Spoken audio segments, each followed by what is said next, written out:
السلام عليكم. النهاردة ان شاء الله هنعمل مع بعض دهان جديد، هو دهان الملح. هنشوف مع بعض النهاردة ان شاء الله ازاي هنحضر الدهان ده بنفسنا بطريقة بسيطة وبتكلفة رخيصة جدا، وهنشوف مع بعض ازاي كمان هندهنه والتأثيرات بتاعته هيكون شكلها ايه.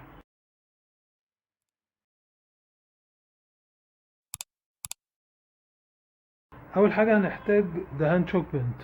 الحاجة التانية اللي هنحتاجها هي الملح، ملح الاكل العادي بتاعنا. هنخلطهم مع بعض زي ما هنشوف دلوقتي.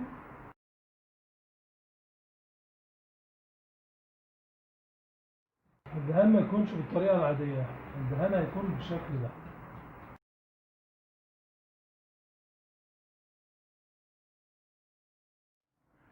القطعة التانية هندهنها بنفس الطريقة وبنفس الدهان، بس بدل ما نستخدم الملح العادي الناعم هنستخدم الملح الخشن او ملح البحر، وهنشوف الفرق بين النوعين.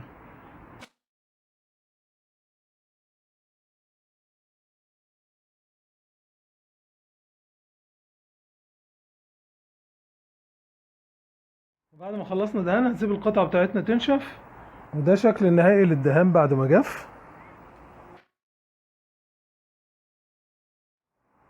دي القطعة الأولى اللي اتعملت بملح الطعام، التأثيرات بتاعتها باينة اهي.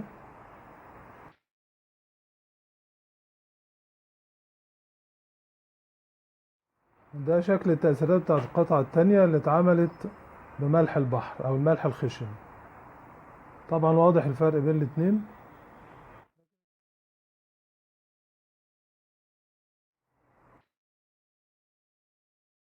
ودلوقتي احنا قدام اختيارين، يا اما نسيبهم بالشكل ده يا اما نصنفرهم.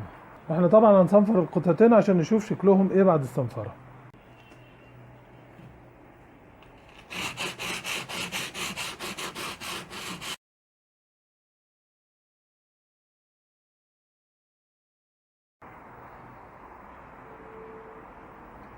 الصنفرة طبعا وضحت لنا التأثير بتاع الدهان الملح اكتر، لان شكل الصنفرة خلاه عامل زي التعتيق على الدهان،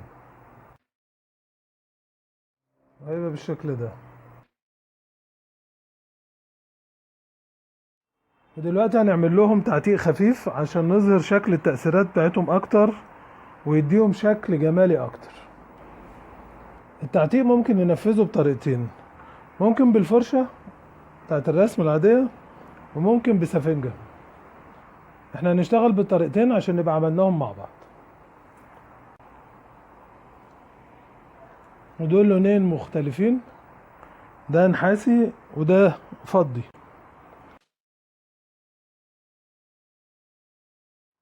نمسح الفرشة كويس.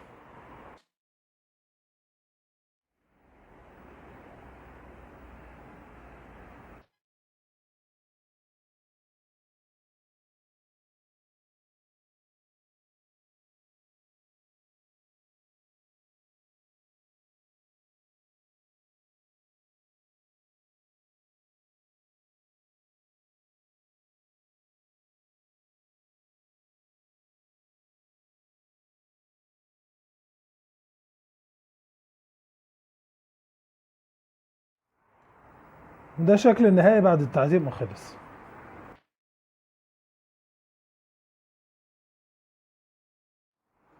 واضح طبعا شكل التأثيرات أجمل بعد التعتيق عليها.